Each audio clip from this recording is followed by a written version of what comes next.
বাবা মানেই নিঃস্বার্থ ভালোবাসা, নিরাপত্তা আর নির্ভরতার আরেক নাম।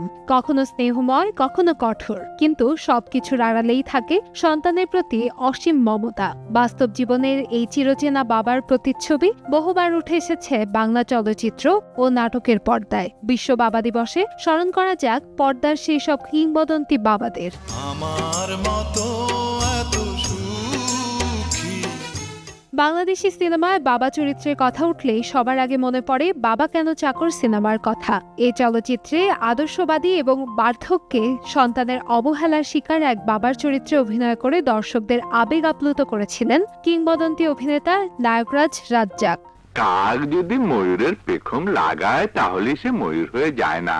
প্রয়াত গোলাম মোস্তফাও স্নেহময় বাবার চরিত্রে দর্শকের হৃদয়ে বিশেষ জায়গা করে নিয়েছেন। তার গম্ভীর কণ্ঠস্বর ও শক্তিশালী উপস্থিতি পর্দার বাবার চরিত্রকে দিয়েছে ভিন্ন মাত্রা। দাঁড়াও বা, আমি চা পরে খাবো, আগে তোমার জন্য 2 রাকাত নফল নামাজ পড়ে নি।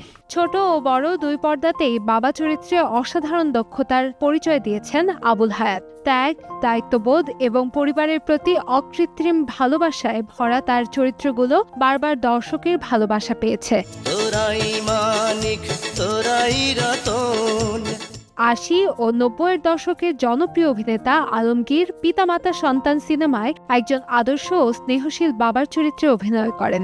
সন্তানের প্রতি পিতার নিঃশর্ত ভালোবাসার গল্প ফুটিয়ে তোলার জন্য এ চরিত্রে তিনি অর্জন করেন জাতীয় চলচ্চিত্র পুরস্কার। তুই আমাকে কথা দিয়েছিলি, আমার কথা তুই ওকে কোনোদিন বলবি না।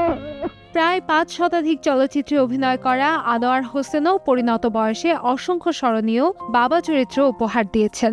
আদর্শবাদী ও আবেগঘন পিতার চরিত্রে তার অভিনয় আজও দর্শকের মনে অমলিন।